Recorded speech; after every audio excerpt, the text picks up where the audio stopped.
So Rania, thank you very much for joining us today on the Family Business Voice. Welcome back, I would say. You've been with Tharawat Magazine, an author for Tharawat Magazine a few times already, but I think this is the first time on the podcast, isn't it? Absolutely. I am delighted to be part of this podcast, Rania, and to be back on track with you. Thanks for being here. And you and I are going to talk about, I think, one of the most important topics or intersections between topics that I could think of that really sums up a little bit all the challenges that we've been through in this year in 2020. We're going to talk about transformational leadership and the role of governance in supporting that transformational leadership, particularly as it pertains to the family business. And why do you and I think that this is so important, which is I think is going to become very apparent of our discussion today. But I think maybe we should start by defining what we consider transformational leadership. So how is transformational leadership different from general leadership in the family business? How does it differ from what we normally consider the responsibilities of a leader in the family business?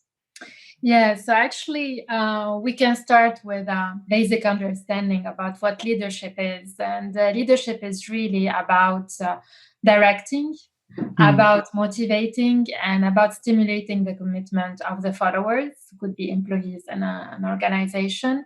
And when we talk about transformational leadership, it's based on values. So it's a leadership which is driven by values. In the family business context, those values are, of course, personal values, but also family values, social values, morality based values. And that's what make the difference. In addition to that, a transformational leader will drive the followers towards being also agents of change. And he or she, of course, will be initiating a change that is needed, and will motivate the other followers to be part of this change and to commit also to this change, a positive change, which could be on different levels. And it's a big requirement, isn't it? Like transformational leadership, I don't think that it's necessarily something that comes naturally. It needs a lot of input from the whole family. It needs a lot of personal growth, I think, on the side of the leadership team. We're going to talk about that as well a little bit later on, how that plays into it. Do you feel like in the traditional type of leadership, how we've used to define it in the family business, like, do you feel like family business leadership has always had this side to it? Or do you feel like this is a new requirement that has now become very, very urgent in the face of the kinds of times that we live in? It is true that we live in crisis times, and crisis times, usually leadership styles evolve much faster. What needs to be taken into account is the fact that leadership style is not something static. It's something that evolves over time with the experience of the leader, with the context, but also with the needs of the family and the business. So we are currently going in crisis mode, let's put it this way. So the leader needs to adapt the style to this mode. And I think in crisis times, it's even more important to take this into account. So a transformational leader might, become authoritative, in the beginning of a crisis. So he builds on his experience to clarify the problem, to explain the problem to the followers, and then changed into this transformational leadership style where he embraces everybody to be part of the discussion and initiate solutions and implement those solutions. So again, it's important to keep in mind an effective leader is not necessarily only transformational leadership at all times. There could be some fluctuations, and this is absolutely normal.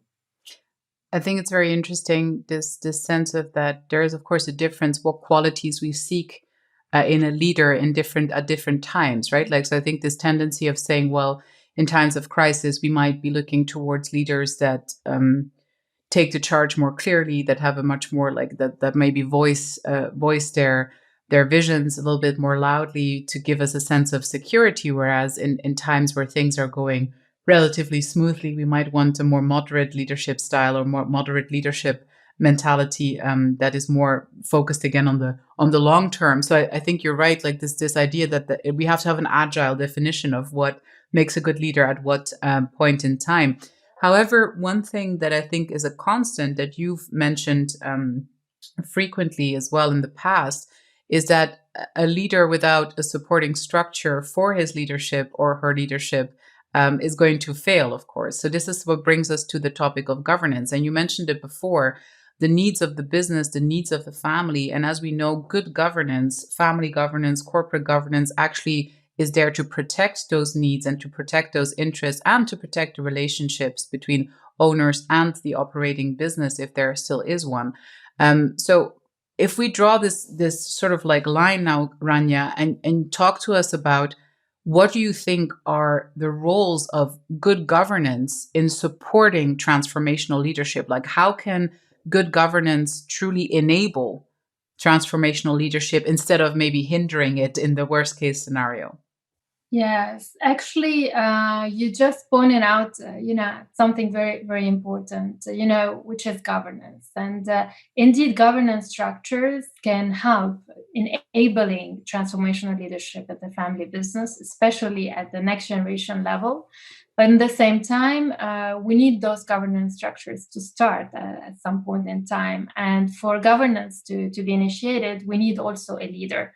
Right. And when we think about leadership in family business, we can think about leadership in different systems at the business level, at the ownership level, but also at the family level. And that's why we can have governance structures at those different levels. And when we think about governing the family, we think about family governance, right? So usually family governance starts thanks to a leader who is visionary. You mentioned this before, and a leader who is able to motivate the family members around, working together to formulate a vision and to come together to make this vision or this dream come true.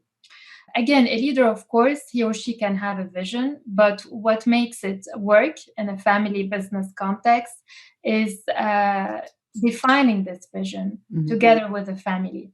And that's, where transformational leadership makes the most sense. So, and in the same time, we need also to keep in mind one key, I would say, characteristic of transformational leadership, which is emotional intelligence. You were, asking me about the crisis and about, the fact that a leader should reassure the employees and, make them comfortable and confided in the situation and the possibility of the family business to deal with the situation.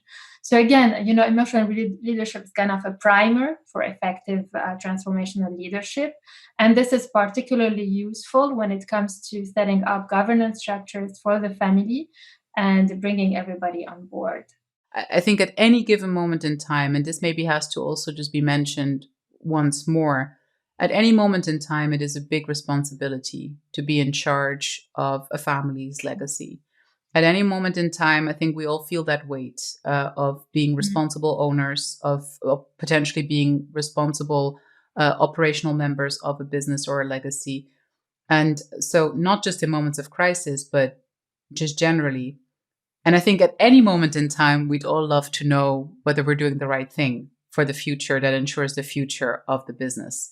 So aside from this particular point of dramatic, I would say, climax that we're experiencing in 2020, your advice to family business leaders now that are faced with all these moving parts, but also just generally, what is it that they should be focusing on going forward when it comes to making sure that they reinforce a culture that has a long-term planning horizon, even in short-term crisis moments, but also a culture, as you mentioned it before, of inclusivity that ensures that the family business continues to have access to a pool of motivated owners and motivated talent? Like, what do you think are the key things now to focus on as a leader going forward?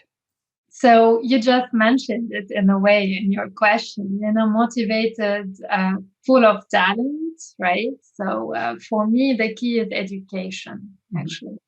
So, and we have so many opportunities now that there are many countries, undergoing lockdowns, to see this opportunity to educate the next generation. And this education could be, formal education, like enrolling in family business academic programs, for instance. But also it could be the opportunity for family members to dedicate some time, for leaders particularly, to dedicate some time to share the family business stories around webinars, and to also, include the next generation in the conversation. So I think going forward, education is key. And let's see this opportunity where family members, have less the possibility to physically, meet with each other, to use the time and increase the education level. And that's also how you motivate. So it's part of the game. So it's education on management, leadership in general, family business particularly, sorry, but also about the history of the family, the mission, the values, which are key. I love that you turned that around for us into a positive. It is an opportunity, I agree, maybe to emphasize a different type of communication, a different type of learning than we would usually have the time to dedicate to. Thank you very much, Rania, for joining us on the Family Business Voice. Thank you, Rania. It's always a pleasure.